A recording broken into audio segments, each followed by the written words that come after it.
Saludos, queridos amigos. ¿Qué conclusiones podemos extraer de la segunda vuelta de la elección presidencial que se llevó a cabo ayer en Ecuador, donde resultó ganador el millonario heredero Daniel Noboa?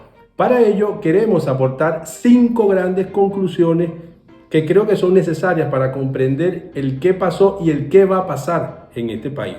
1. Debemos reconocer que la derecha sigue siendo muy eficiente en el uso de su maquinaria mediática para imponer sus intereses, sus percepciones, sus sentidos, aún y teniendo gestiones nefastas como la del señor Guillermo Lasso, lograron vender que el señor Daniel Noboa era el cambio, cuando el señor Daniel Noboa no es más que el continuismo del señor Guillermo Lasso. Es el mismo Guillermo Lasso, pero con 35 años. 2. Se sigue haciendo un uso muy eficiente del coco del socialismo para desviar la realidad de gobiernos neoliberales y sus desastres. En este caso particular, el socialismo estaba asociado al correísmo.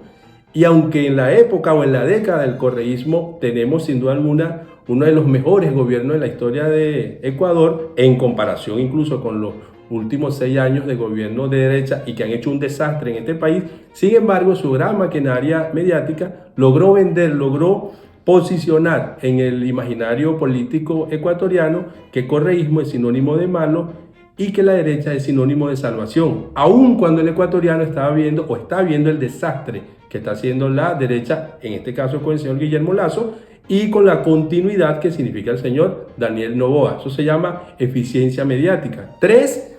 La mayoría del pueblo ecuatoriano sigue buscando alternativas a los gobiernos de millonarios. ¿Y por qué decimos esto? Porque si bien es cierto y reconocemos que el señor Daniel Noboa sacó el 52% de los votos, también es cierto que si yo sumo los votos de Luisa González, los votos nulos y la abstención, sin duda alguna tenemos una inmensa mayoría entonces de ecuatorianos que busca alternativas a estos gobiernos de millonarios de los cuales solo se benefician ellos, la élite ecuatoriana. En cuarto lugar, la Revolución Ciudadana sigue siendo la principal fuerza política del Ecuador, así lo demuestra su 48% de preferencia electoral.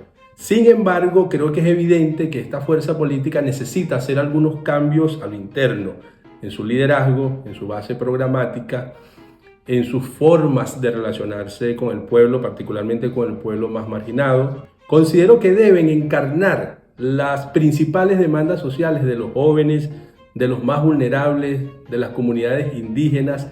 Considero que deben ensanchar su base social de apoyo y su capacidad de establecer alianzas. Deben ser una especie de gran frente que agrupe, que sume a aquellos a quienes tanto han golpeado los gobiernos de los millonarios como el señor Guillermo Lasso y como seguramente el del señor Daniel Noboa. En quinto lugar, en un año Ecuador entra nuevamente en modo elecciones. Eso es mañana prácticamente. Es decir, los cambios que consideramos necesarios deben ser implementados en lo inmediato, bajo el liderazgo aglutinador de Luisa González y de los que están en Ecuador. Del gobierno de Daniel Noboa no podemos esperar nada distinto a lo que ya ha hecho Guillermo Lasso. Por eso es que esto apenas inicia. Seguramente en un año tendremos a muchos que hoy votaron por Daniel Noboa diciendo nos engañaron y seguirán buscando alternativas. Y depende de la Revolución Ciudadana si encarna o no esa alternativa. Y finalmente no sabemos si darle el pésame o desearle buena suerte al pueblo ecuatoriano. Por ahora, solo saludos.